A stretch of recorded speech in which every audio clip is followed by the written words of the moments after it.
Once upon a time, there was a company whose theme parks were loved the world over. Its mascot was a famous mouse. Then one day, the mouse decided to set sail on the open sea, and two enormous ships were born. This is the Disney Cruise Line. The only ships that claim pixie dust and magic navigate their course. We're about to show you how Disney called upon its theme park experience when creating the Disney Cruise Line. Plus, we'll go behind the scenes to discover how Disney took a deserted island in the middle of the Caribbean and turned it into their own private tropical oasis. And what do Disney's cruise ships have that no one else does? Stay tuned, because we're going into uncharted waters as we uncover the secrets of the Disney Cruise Line.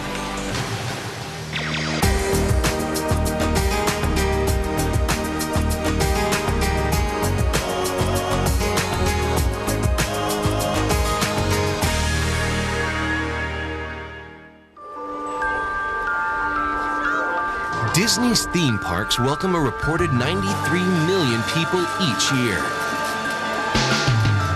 Top-notch entertainment, thrilling attractions, and customer service.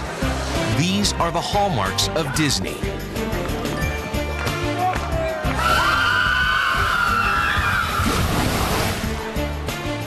People were surprised when Disney announced the launch of a cruise line. Disney's characters had appeared on other ships, but that was Disney's only experience at sea. So would this entertainment giant find success on the high seas? Could the company famous for inventing modern theme parks reinvent the cruise line business? Disney decided to find out.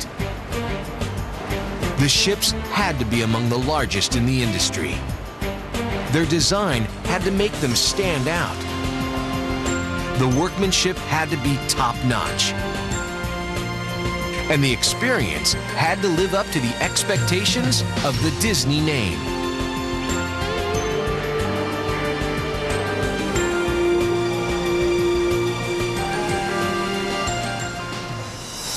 Back in 1992, the Disney Cruise Line was just an idea. Our first challenge was to develop the original business plan, and what we realized when we were developing that business plan was that the cruise experience was a natural extension of our theme park and resort experience. What we realized was that many of our guests who visited our parks and resorts combined their stay at Walt Disney World with a beach experience. So we realized that this was a natural way of extending the parks and resorts experience on board a cruise ship. That decision, made by CEO Michael Eisner and other executives, set Disney on a new course into the cruise line business. After Michael gave us a green light to go ahead to design our ships, then the question is, what kind of ships will be the Disney ships? This challenge was put in the hands of several naval architects who were given specific directives. Some of the designs were tropical. Some were futuristic. Others took their cues from Mickey Mouse, but none of them impressed Disney's top brass. We put on the wall, and Michael and Frank came into the room, and after 2 hours meetings, actually there was no one design or a single design we liked. So it was back to the drawing board. Michael Eisner wanted a ship with a classic look, but modern style. The architects puzzled over his request. Finally, one design caught the attention of Disney's CEO. His design resembled the classic cruise liner from the early 20th century with distinctly modern touches. Disney felt they had a winner. The whole idea for the development of the ship, as far as the product goes, is to provide the guests with the experience of going back to the era of ocean liner crossings when they used to go across the Atlantic. The design of the ship brought back round portholes, horizontal rails, and multiple funnels.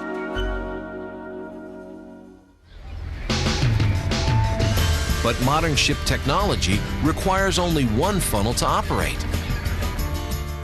So one of the ship's funnels is functional and one is only a facade.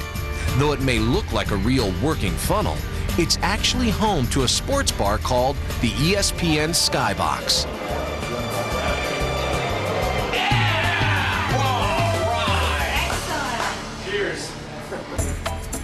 The ship's colors were inspired by ocean-going vessels of the past. This included a black hull, white superstructure, red funnels, and teak decks. But there's something else that motivated Disney's color choices: Mickey Mouse.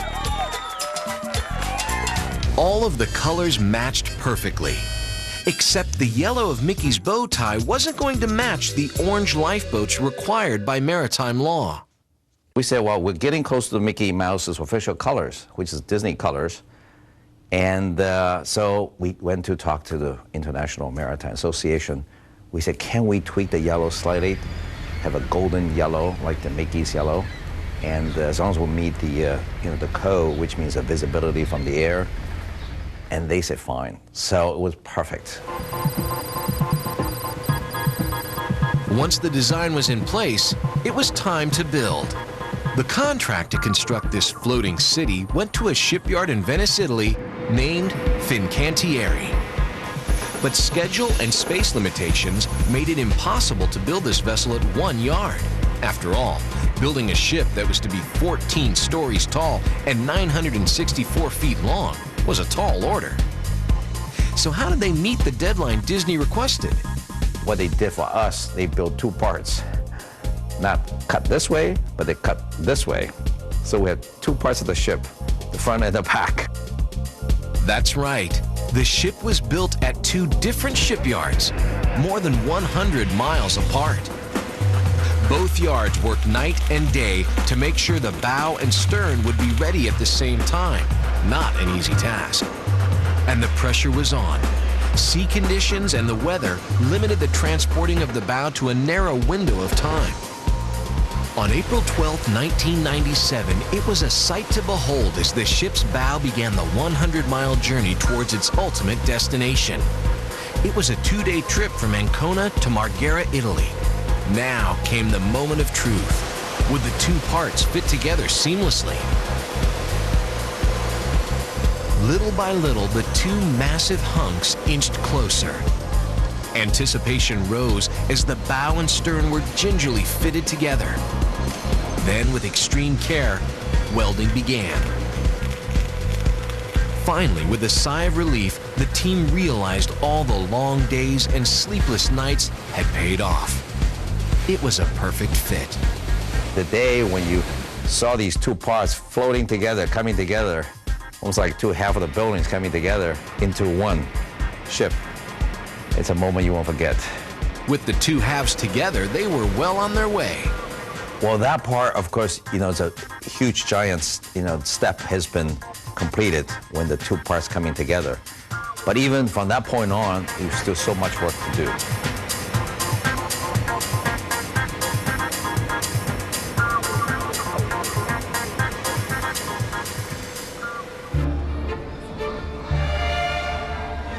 The final step was the interior design, and it just might surprise you.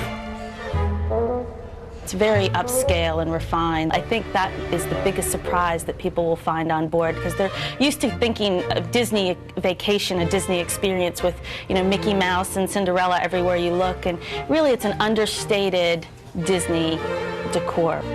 For example, when you walk into the lobby of the Disney Wonder, you are greeted by a statue of Ariel, and that's the only Disney character you'll see. Or is it?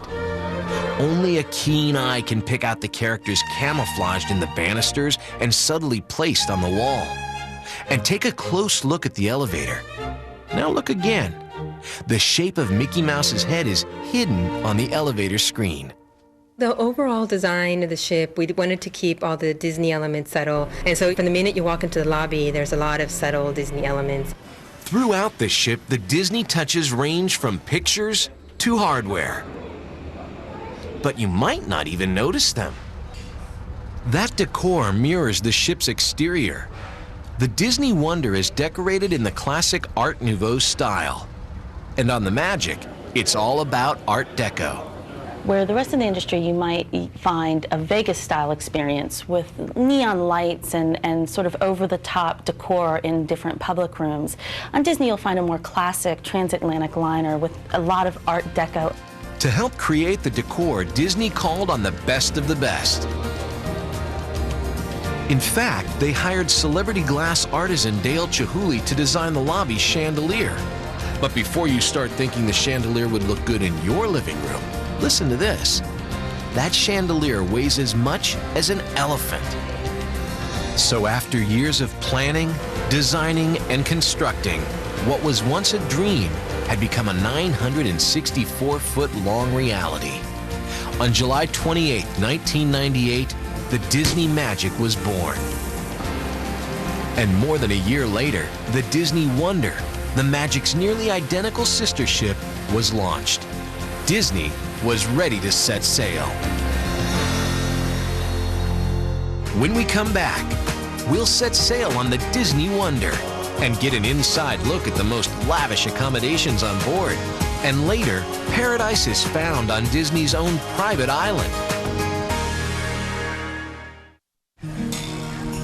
Less than 6 years after Disney executives hatched a plan to dive into the cruise line business, the first ship, the Disney Magic, set sail.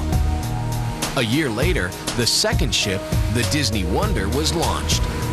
The two ships embark on 3-, 4-, and 7-night cruises from Port Canaveral on Florida's east coast, strategically placed less than 60 miles from Walt Disney World.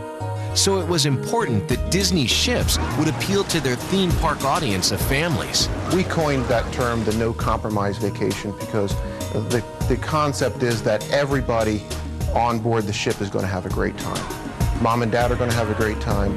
The children are going to have a great time. The families are going to have a great time. There is things to do for every member of the family. The terminal greets first-time passengers in grand style. The ceilings soar over a 13,000 square foot terrazzo floor, where visitors check in before boarding under a 10-foot mouse ear archway. From this minute on, these keys are going to be known as your key to the world. It's your boarding pass, your room key, your safe key, and your charge card.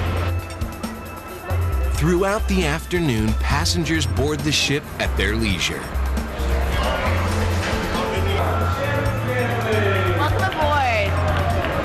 The first thing guests see is the grand lobby on Deck 3, midship.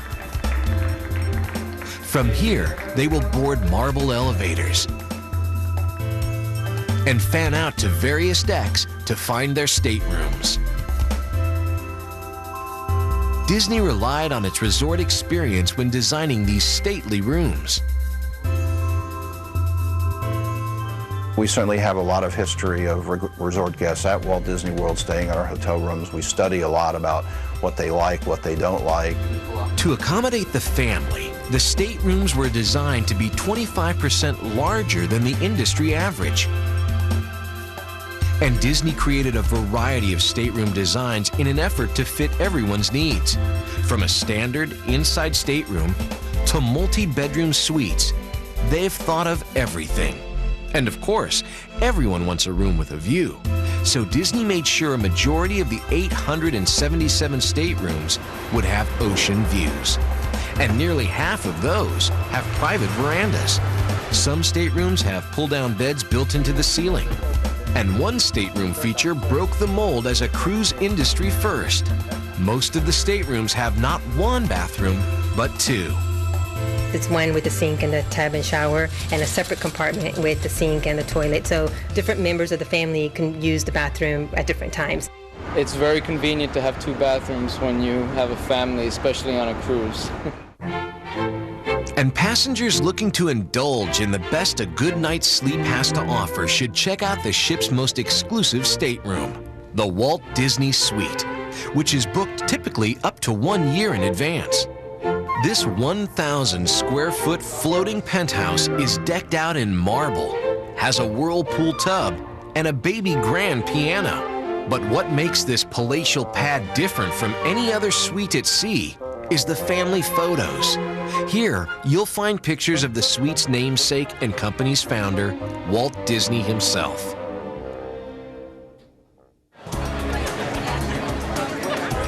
While guests arrive on board the ship and get their first taste of the cruise experience, the turnaround process continues as the crew washes, dusts, and paints. The process of keeping everything picture perfect, or should we say Disney perfect, ranks high on the cruise priority list.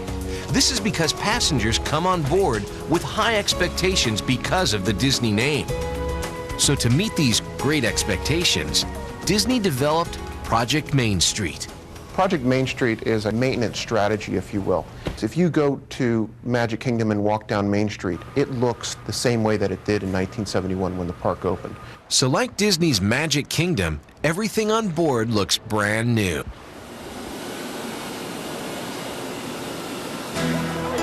When it's time to set sail, passengers get their first taste of the fun that's in store. The Sail Away Party on Deck 9.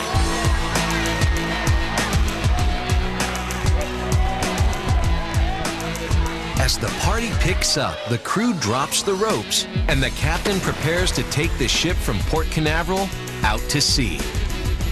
The shorter cruises head for Nassau and Freeport in the Bahamas, while the 7-night voyage will find its way to Key West, Grand Cayman, and Mexico's Cozumel. Every itinerary includes a final stop on Disney's exclusive private island, Castaway Cay.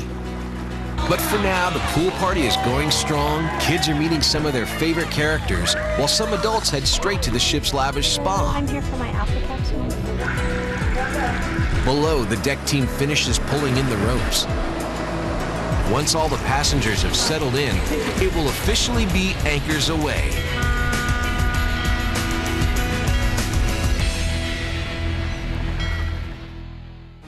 Coming up next, the secret to transforming a room from black and white to color, and where you can go so the kids won't find you.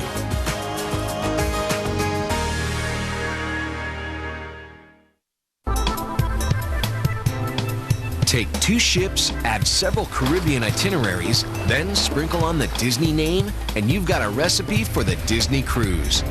But there's one main ingredient necessary on any cruise, and that's food.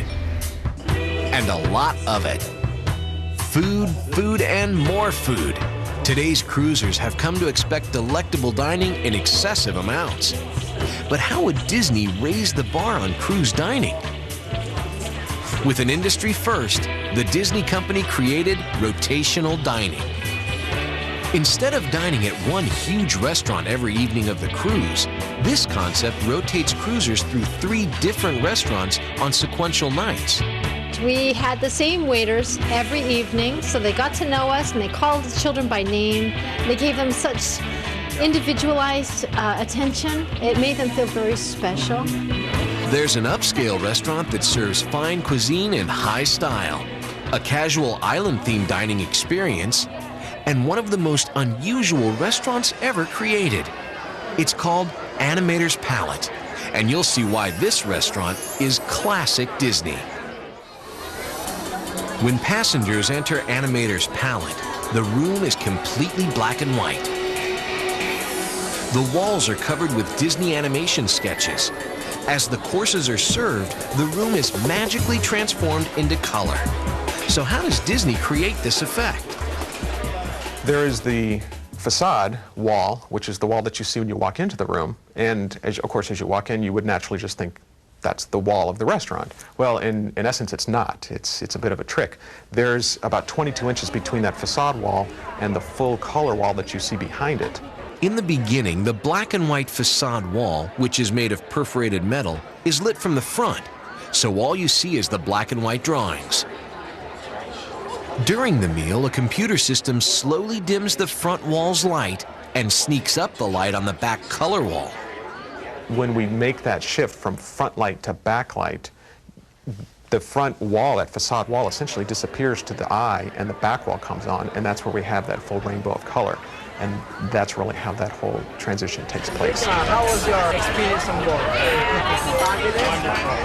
anytime. There is one unsung star in this 78-minute show you may not even notice, unless you listen carefully. The musical score for Animator's Palette is a complement, again, of all of the images that are in the room and the different stories that we start to tell as the dining is going on. Arranged and recorded in London, the original score is designed to coordinate with the lighting effects. It was also designed to ebb and flow with the dining process. When the appetizers come out and all the guests are having their appetizer, we sort of had the show really subdued. The music was more quiet. There wasn't much happening in the room. When the guests were finished with the appetizers, sort of waiting for their main course to come out, we then brought many more elements into the room. Even the wait staff is in on the act. The servers have specific music cues that tell them when to serve the meal's courses. And when the room changes to color, the servers exchange their black and white costumes for colorful ones. It's all in a day's work for these employees. Here, their jobs are right there in black and white. At least for a while. And while Animator's Palette is full of whimsical fun, there's one restaurant that has a more serious side. Located on Deck 10 aft, that's the top deck in the very back of the ship, there's a very upscale restaurant you won't find on your rotational dining itinerary. We wanted a reservation for 2. A beautiful romantic table by the window for you, and let me ask you, any special occasion? Anniversary. Anniversary. It's called Palo, and you can't just show up at this restaurant. You need to make a reservation before you can experience Palo's adults-only atmosphere, a la carte menu, and panoramic views of the ocean. The kitchen is open to the restaurant, and diners enjoy gourmet pizzas, rack of lamb, and a decadent chocolate souffle for dessert. But you need to sign up for Palo the moment you board because reservations fill up fast.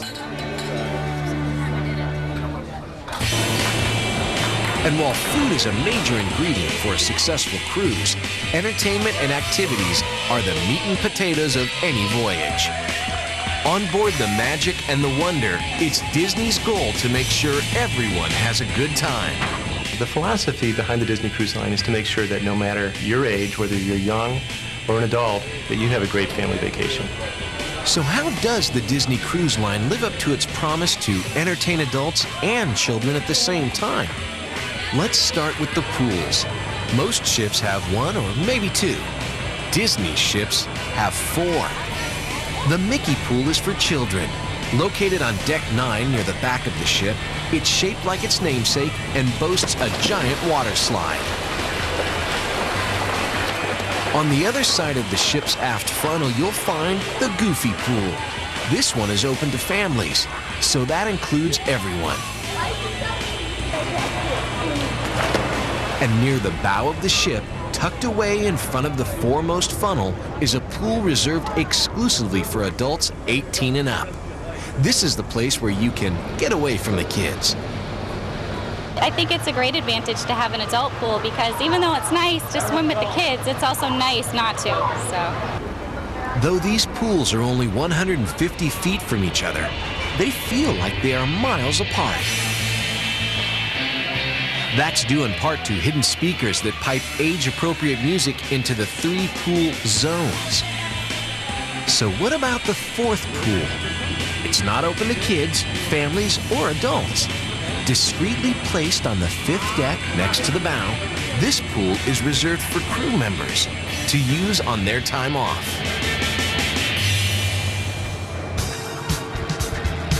Now for kids who need a little time off from their parents, Disney Cruise Line devoted nearly an entire deck to young sailors. That's 15,000 square feet of nothing but kids stuff.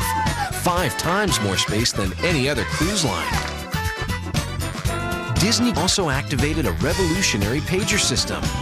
Parents are given pagers when they drop off their kids and paged if the children need them. This is actually going to be for you. I'm going to get that. You're going to get the pager. So if they ever want to give you a message, let you know they're leaving, they met some friends, they're going to the pool, going to the movie, They can send you a page through the counselors and we'll page you. So if by chance any of the children are becoming a little bit restless towards the latter part of the evening, or they want their moms, dads, or grandparents, then all we do is page them from our respective desk, and the moms or dads will be down there within minutes. Parents aren't likely to be paged very often as kids spend time with Goofy, play computer games, and explore a secret tunnel designed for kids only. The children's program is so exciting and the kids love it so much that they are gone from 9 in the morning till pretty much midnight, and the parents can't get their kids back.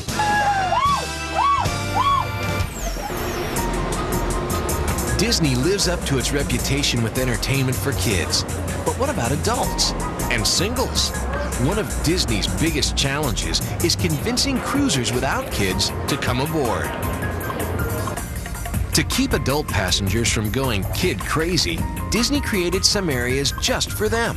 One of the most popular, the Vista Spa and Salon. The tropical rainforest room has fruit and mint-scented showers, a chamomile steam room, and a gentle sauna that mimics a Roman bath. This contraption may look like something from the Jetsons, but it's actually the Alpha capsule. Hi Greg, good morning. Nice to meet you. Fine, thanks, and yourself. I'm Chantal, I'll be your therapist for this morning. This is the Alpha capsule. 25 minutes equal 2 hours rest, all right? With circulation, the aromatherapy program, we're going to get you to have a nice relaxation time, all right? Make sure that you're comfortable. Excellent. At a temperature of 100 degrees Fahrenheit. On an Aroma Health program, increasing circulation in your body, on a time of 25 minutes. All right? Enjoy your treatment, and I'll check up on you halfway through.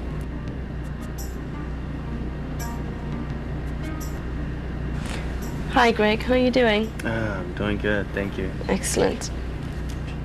And for a really high-tech spa experience, the Ionotherapy Super Detox is about as space age as they come. Okay, now this is a medical treatment, and what we're going to do is we're going to concentrate on the toxic buildup in your system. Okay, we're going to start breaking it down so that your body can actually get rid of it through your skin and through your lymph nodes. Also, by doing that, the body can then recognize excess fat and break that down as well. This multi-process treatment lathers on creams and gels and then follows up with electrodes, which are said to break up toxins. If this treatment works, it would be a good excuse for eating that extra dessert at Palo's. I tried out the spa this morning, and that was wonderful. That was probably the best thing I've ever done for myself, while my daughter plays in, the playroom and has a great time. While there is plenty of entertainment for adults, including an entire section of the ship devoted to romantic bars and high-energy dance clubs, there are a couple of traditional cruise activities you won't find on Disney ships. I think it's important for people that are traditional cruisers to understand that Disney Cruise Line really stands apart. There's some differences. For instance, there's no casino on board. There's not a traditional ship's library. However, they fill in those gaps with unparalleled onboard entertainment. Of course, entertainment is Disney's claim to fame, and this is something the whole family can enjoy. In the Buena Vista Theater, passengers can see first-run movies. But it's the Walt Disney Theater where the company has pulled out all the stops. While this 977-seat theater is miles away from the glitz and glamour of Broadway, its shows rival those found in the Big Apple. But the company accustomed to creating show-stopping performances for theme parks had some new challenges to deal with on the cruise ship. One of the technology problems you always have is a ship. You are physically a ship, so how can a ship compete with the West End? And also expectations of our guests that expect such a high standard from Disney. So we were fortunate enough again to have the people and the expertise to build us a proper theater that can do anything. Whether it's smooth sailing or rocky waters, the show must go on. And when the curtain goes up, the entertainment staff is ready with a performance that for a short time might make you forget you're at sea.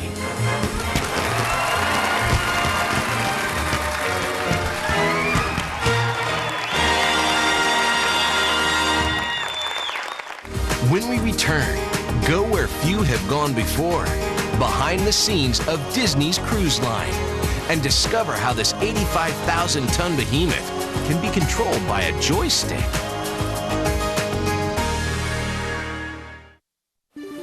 Disney Cruise Line.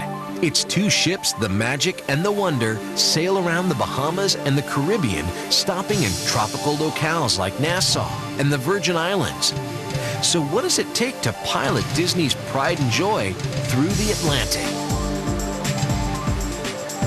First of all, it takes a lot of horsepower to move 85,000 tons. Try more than 70,000.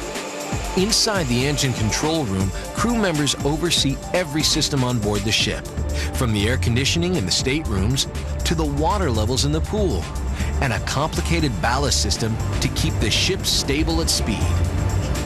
Here we're at the main control station for the propulsion of the ship. This is similar to the station that exists on the bridge and from which the captain drives the vessel.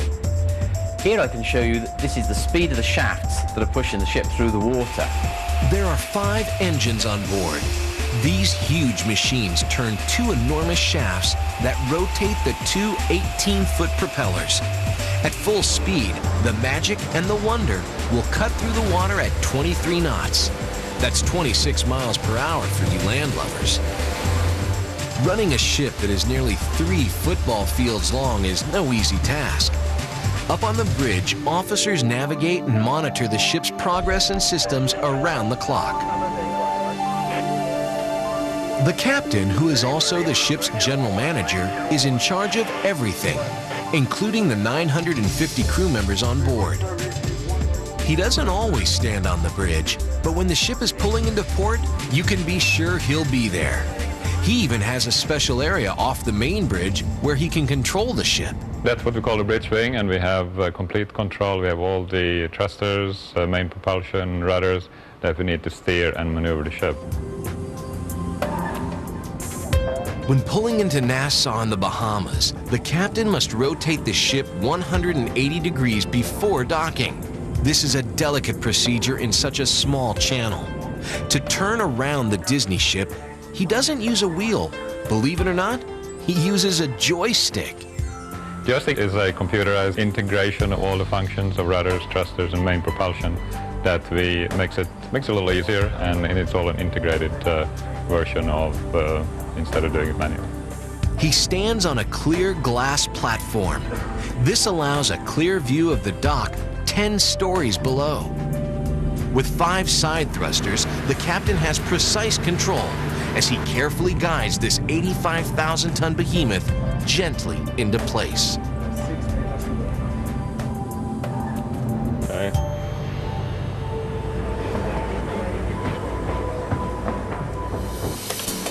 On this ship, even the little things are big endeavors. Take TV, telephones, and the internet. These modern-day must-haves are part of our everyday lives on land. And on the ship, passengers get these same services. But what guests don't realize is that a complex satellite system is the captain of this space-age technology. Unlike shoreside, where the satellite dish is fixed and always points to a satellite, since we are moving, we need to redirect the dish all the time. That's done by little gyroscopes, and it's constantly pointing to the satellite. But while technical systems and satellites are certainly necessities, most cruisers don't give these hidden workhorses a second thought. On the Disney cruise, it's all about fun in the sun.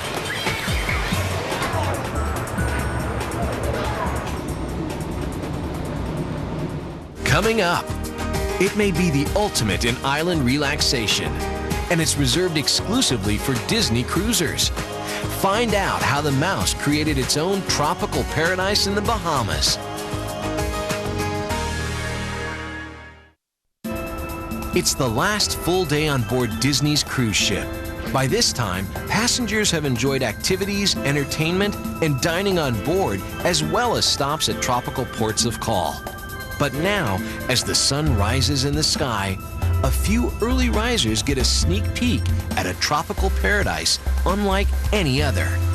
It's Castaway Cay, Disney's own private island, a place you won't find on any other cruise itinerary. As the ship approaches in the morning light, the island appears deserted, and that's because it is. Only a handful of Disney crew members stay on the island.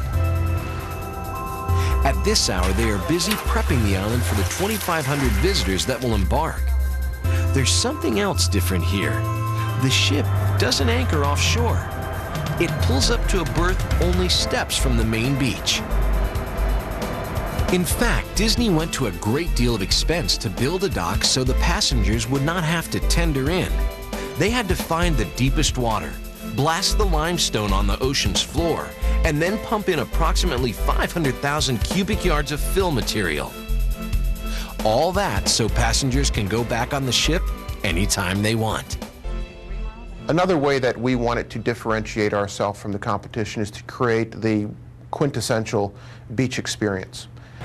We knew that that was an important element, what our guests were looking for, and we wanted that experience to be on the last day of the cruise, to kind of be the finale, if you will, of the cruise experience. And that was important as we began to look where we could find an island. This 1,000-acre island is a tropical playground for Disney guests on board Disney's ships. But it wasn't always like that. In fact, before Disney arrived, it was nothing more than a deserted island. But then Disney went looking for an island with 3 criteria. 1, it had to be beautiful. 2, it had to be available. 3, it had to be less than 225 nautical miles from Port Canaveral.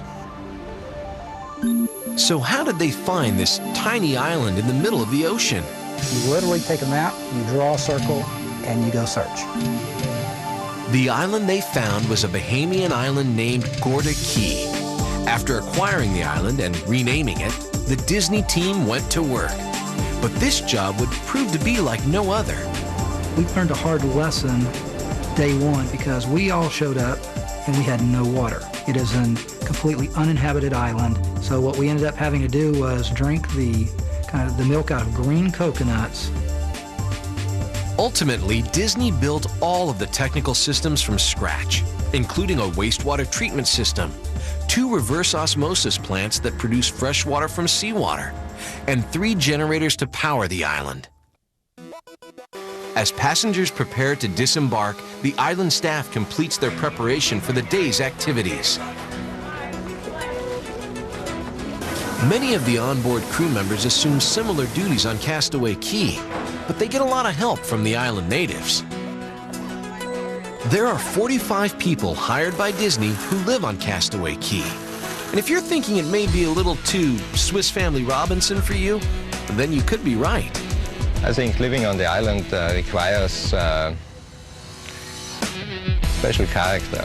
Right? Not everyone is suitable for this type of life. You have to be able to adjust to this way of life. Prepping the island for guests also includes hooking a fiber optics line to the ship, so guests can purchase items on the island using their room keys. Passengers disembark just after 9 a.m. and head off to one of 4 beaches. Even Disney's characters will get their day in the sun.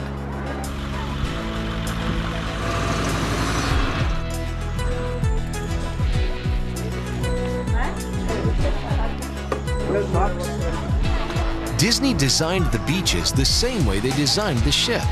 There are specific areas for people of different ages. One opportunity that we have on the island is the same opportunity that's on the ships, where we have programming for children, something fun for them to do.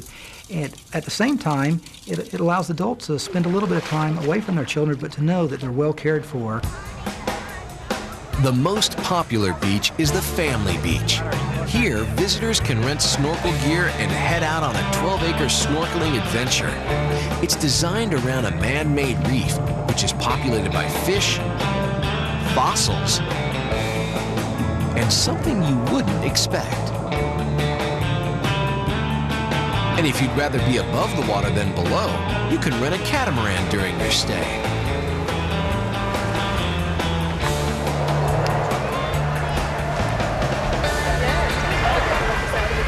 Inside the vehicle at all times. Keep your life jackets on. Okay, if you guys have any problems, just wave both hands up in the air. We're coming to get you. Okay.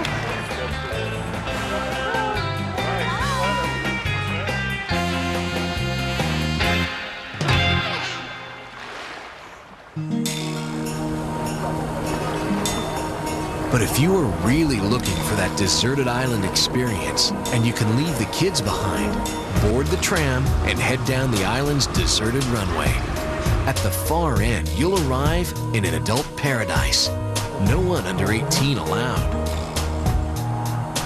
This is where you'll find a mile-long stretch of beach called Serenity Bay.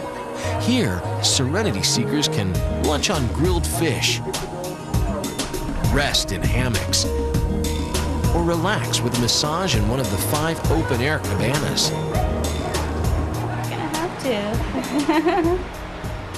The adult beach was developed for a way that those guests that may have children with them, may not have children with them, but can still have a getaway. Many times the children are having fun, and we're all kids at heart. But sometimes, you know, people want to get away and not have that environment where it's as quiet, as noisy. We love Castaway Cay. I mean, the island is beautiful. The way Disney brings in its own vegetation and beautiful, beautiful sand. And the service is great.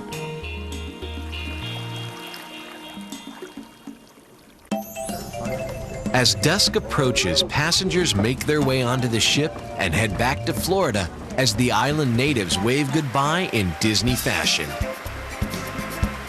As the magic and wonder sail off into the evening sky, the question remains, was the master of theme parks able to make its mark in the cruise line world? I think Disney Cruise Line is the unparalleled family vacation cruise. There is no better family cruise line out there than Disney. The Disney ship is so much nicer than the other ships that we've been on. It's definitely cleaner, the food is better, and the service is fantastic. Even though when you're traveling on a boat, it doesn't seem like you're really on the boat.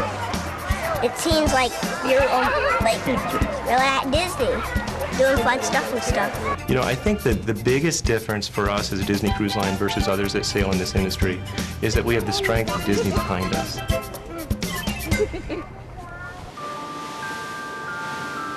So with success at the helm, the most obvious question is, what's next for the ships that Mickey built? You know, the future for Disney Cruise Line is about whatever the guests want.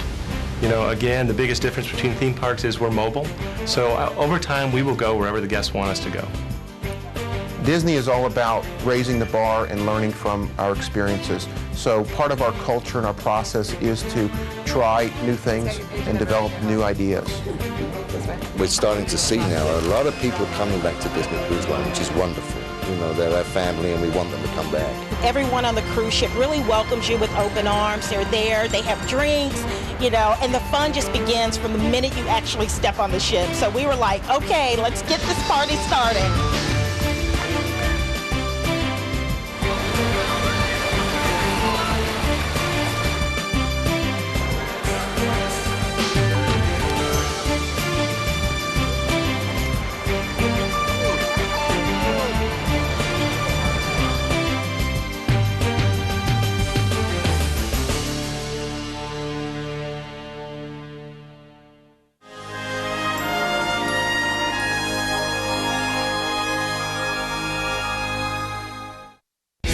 Tracy Gallagher for the Travel Channel.